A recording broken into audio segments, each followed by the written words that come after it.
Se Deus existe, por que o mal acontece? Afinal, é possível provar a existência de Deus? Esse é o canal Saída 27 e essa palavra é para você.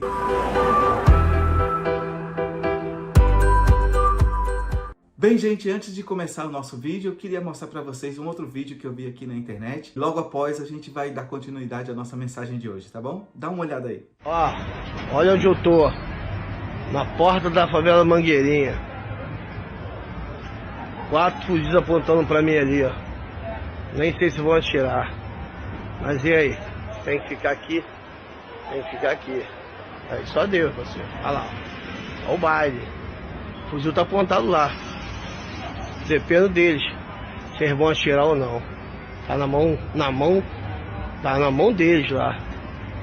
Na mão deles não, tá na mão de Deus. Existe ali um policial na entrada de uma comunidade, logo atrás dele tem ali um baile funk, um bar, eu não sei exatamente o que é. Mas aí ele tá se sentindo acuado, tá se sentindo com medo. Segundo ele, tem algumas armas apontando para ele e ele diz assim, olha, tá na mão de Deus, né? Só Deus mesmo. Eu fiz um comentário nesse vídeo que foi assim, por trás da farda, tem sempre um pai, um marido, um irmão, um amigo, que Deus proteja essas pessoas. E para minha surpresa, houve uma comoção muito violenta com relação a esse comentário, que Deus proteja essas pessoas. Justamente pelo fato assim, se Deus é bom, se Deus é bondade, por que Ele não livra as pessoas que são do bem? Ou por que Ele não elimina a violência da terra e assim as pessoas podem viver uma vida mais feliz? Foi uma enxurrada, assim, uma violência de comentários em cima disso, desse tema. E eu queria comentar isso com vocês hoje. Dessa vez a gente não vai ter aquele texto introdutório. Eu vou deixar, na medida do possível, aqui os versículos que eu estou citando.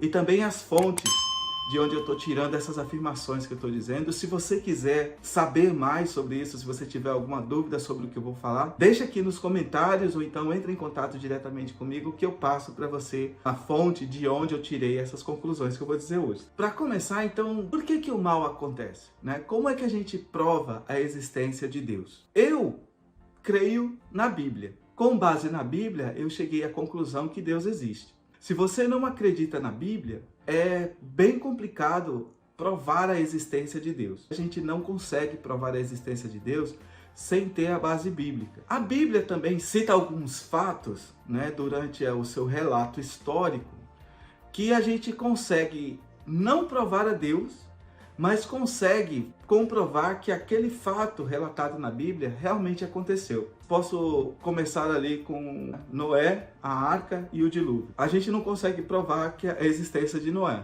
que houve esse homem chamado Noé. Mas pesquisadores encontraram ali na fronteira da Turquia com o Irã uma grande estrutura de 4.000 metros, né, em madeira, muito parecida com a arca descrita por Noé. Meio que encontraram a arca de Noé. Então o fato do dilúvio, para mim, realmente aconteceu. Alguns geólogos compararam as camadas da Terra. No meio dessas camadas, houve ali indícios de uma grande catástrofe. Parece que um grande alagamento. Comprova-se então que aconteceu o dilúvio. Até mesmo os Grand Canyons, aqui nos Estados Unidos, cientistas já chegaram à conclusão que por aquele pequeno curso de água, passando por ali, por aquele caminho, não causaria tamanha erosão que fosse chegar àquele ponto. Deveria ter ali um grande fluxo de água para que houvesse aquela erosão e desse origem ao Grand Canyon. Mesmo que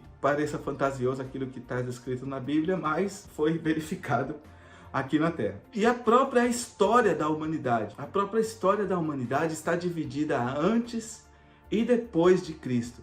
Então um marco muito forte aconteceu para dividir a história, que seria a morte do Cordeiro de Deus, que veio aí para salvar a humanidade. São fatos que a Bíblia relata e por isso eu consigo entender que a Bíblia é real e que Deus existe, porque está escrito na Bíblia. Agora, começando aí a nossa história, né? Por que o mal acontece? A ciência, mais uma vez, comprova que o DNA humano foi originado a partir de um ser humano. Não existe a possibilidade do DNA humano ter sido gerado a partir de outro ser vivo, porque o DNA humano é único e deu origem aí a todas as raças que a gente conhece como ser humano. A Bíblia diz que Deus criou o homem e esse homem se chamava Adão, de onde saiu o DNA humano. E Adão, foi criado Eva para fazer companhia a Adão, e Eva provou do fruto do bem e do mal. E a Bíblia diz que a partir do momento que eles provaram do fruto do bem e do mal, eles se tornaram semelhantes a Deus, sabendo o que era bom e o que era ruim. Vai estar escrito lá em Gênesis, capítulo 3, do versículo 7 ao 11. O Senhor, ele passeava no jardim e chamou Adão. E ele estava escondido, porque ele já tinha comido do fruto do bem e do mal. Ele estava escondido e disse, por que você está se escondendo? Né? Ele disse, porque estou nu. E ali no versículo 11 diz assim, mas quem foi que disse que você estava nu? Ali, naquele momento, o homem tomou a consciência igual à consciência de Deus, sabendo o que era bom e o que é ruim. E aí ele pôde e pode, né, escolher fazer o bem e fazer o mal. É de onde vem o livre-arbítrio. Qual é a consequência? O homem se afastar de Deus. Qual que é a consequência dessa escolha errada da gente não acreditar? Não é ser religioso, por favor. Não é ter uma religião, porque a religião mata. Religião mata. Está escrito lá, 2 Coríntios 3:6, Paulo falando aos Coríntios, dizendo que a letra mata, mas o Espírito vivifica. Então a letra que a gente entende como religião, você crê em Deus, você aceitar que Deus existe e louvá-lo como seu Criador, não é ser religioso. A consequência do ser humano se afastar de Deus é sim a morte e é sim a violência. Tanto em Romanos, no capítulo 8, onde a gente vê quais que são as consequências do homem se afastar de Deus, como também em Isaías, capítulo 65, versículo 12, esse sim eu quero ler para você, é um versículo muito forte. Também vos destinarei a espada, e todos vos encurvareis à matança, porquanto chamei e não respondeste, falei e não ouvistes, mas fizeste o que é mal aos meus olhos e escolhestes aquilo em que não tinha prazer. Aquilo que o Senhor não tinha prazer. Então, sim, cabe a você escolher acreditar que existe o Deus Criador e honrá-lo como seu Deus ou não. Mas a consequência dessa escolha é a morte, a matança e a violência, exatamente ali o que estava acontecendo com aquele policial. Por isso que ele precisa, sim, clamar a Deus para que o proteja daquele perigo ali iminente. Qual o motivo de tanta gente desacreditar em Deus? A gente sabe que a palavra de Deus é viva, porque esse sim é o livro da vida. Vamos fazer um experimento assim. Vamos dizer que exista um lugar, uma prisão onde tenha muita gente encarcerada e você entrega a todos os prisioneiros uma Bíblia e pede para que eles leiam. E faz o mesmo experimento aí com um livro qualquer, por exemplo, da literatura brasileira, que seja Machado de Assis. Você pode ter certeza que depois de um ano, no dia que você voltar lá, aonde você entregou a Bíblia, vai ter uma igreja e vai ter pessoas pregando a palavra de Deus com as suas vidas transformadas. Então a Bíblia, ela é a palavra viva de Deus. O que destrói a Bíblia é a religião.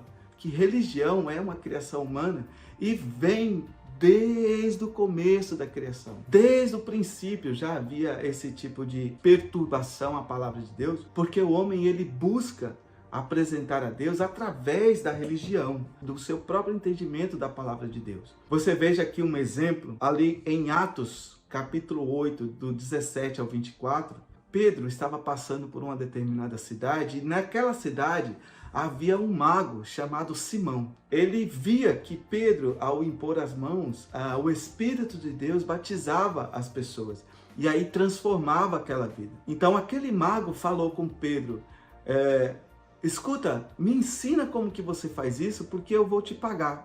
Aí Pedro o repreendeu e disse que o Espírito Santo do Senhor não pese sobre você para te castigar por essa blasfêmia. Por isso que você está dizendo, porque você está tentando comprar o dom de Deus. E é por isso que a religião ela afasta o homem de Deus. Estou falando isso porque dentro dos comentários havia ali alguém dizendo assim, mas o homem tem livre-arbítrio, por isso Justamente por isso ele se afasta de Deus.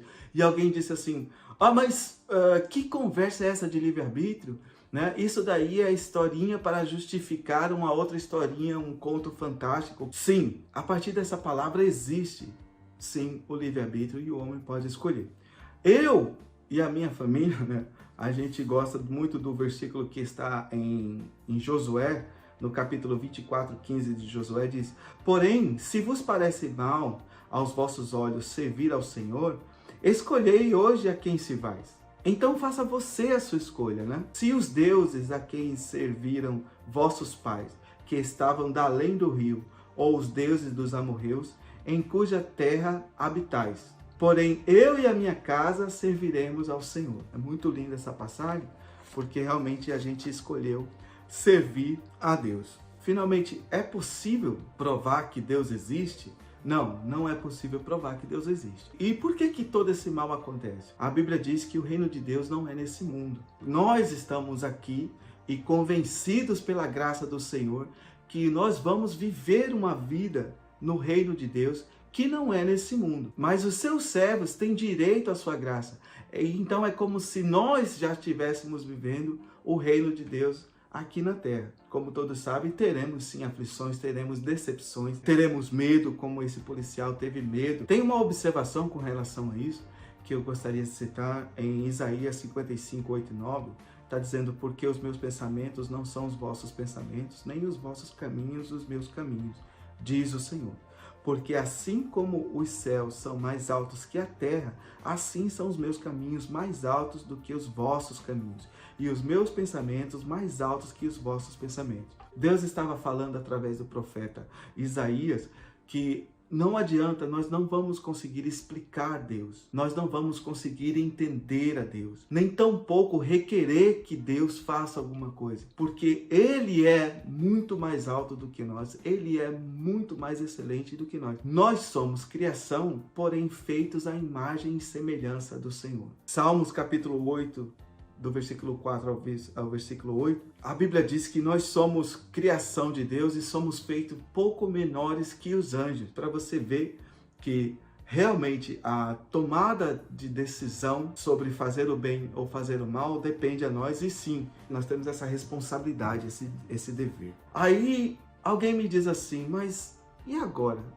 Como é que eu vou conseguir saber quando Deus fala comigo? Ou quando é o homem que está falando, como é que eu vou evitar de ser enganado para não cair no engano, para não cair em descrença?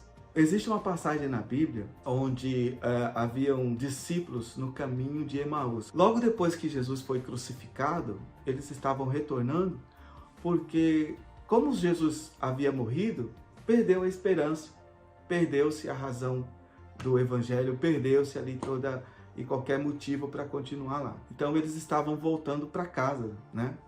E no caminho aproximou-se um homem e falava com ele assim: o que está acontecendo? Por que vocês estão tão tristes, né? Aí os discípulos falavam para ele assim: mas quem é você? Você não está sabendo o que está acontecendo em Jerusalém? Né? E ele dizia: não. Né? Aí eles passaram a explicar: não, porque Jesus, o Messias, foi morto e crucificado, e nós estamos voltando para casa, né?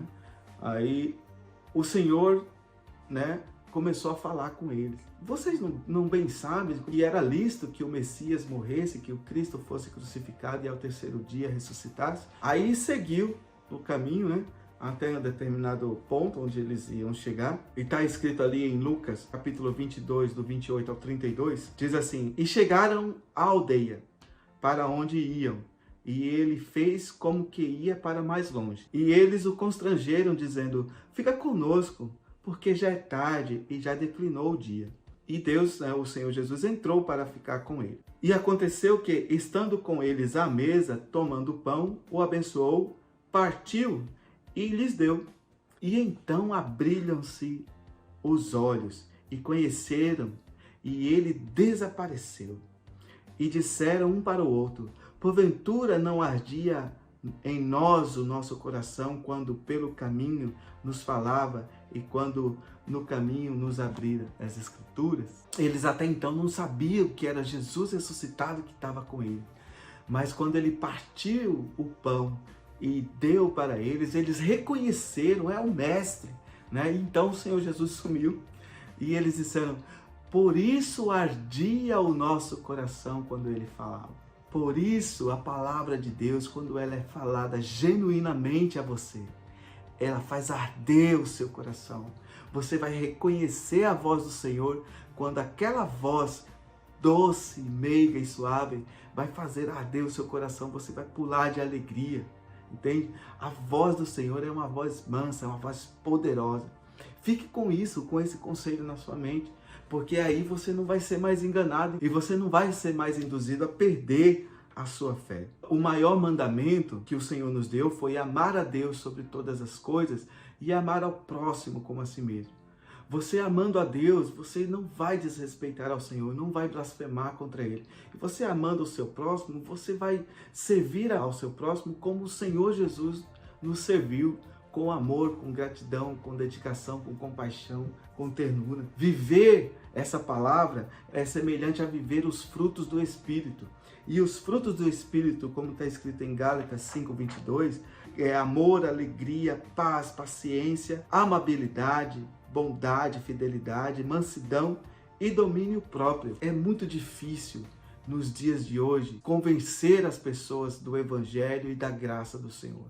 É muito difícil no meio onde a gente vive, com tanta violência, com tanta matança, com tanta coisa ruim acontecendo ao nosso meio. É difícil impor-se e dizer assim, não, eu acredito em Deus e nele está a minha confiança. E a tecnologia que nos envolve e toda essa massa de informação que nos envolve faz esfriar a nossa fé. E eu tenho um vídeo que eu estou preparando para dizer assim, apontar algumas evidências que, na verdade, o anticristo é a tecnologia que nos envolve e nos afoga com tanta informação, e isso está fazendo esfriar a nossa fé. Mas, observando a palavra e observando o meio onde a gente vive, tenha consciência que o Senhor, Ele está às portas, que Ele vive, que Ele é real.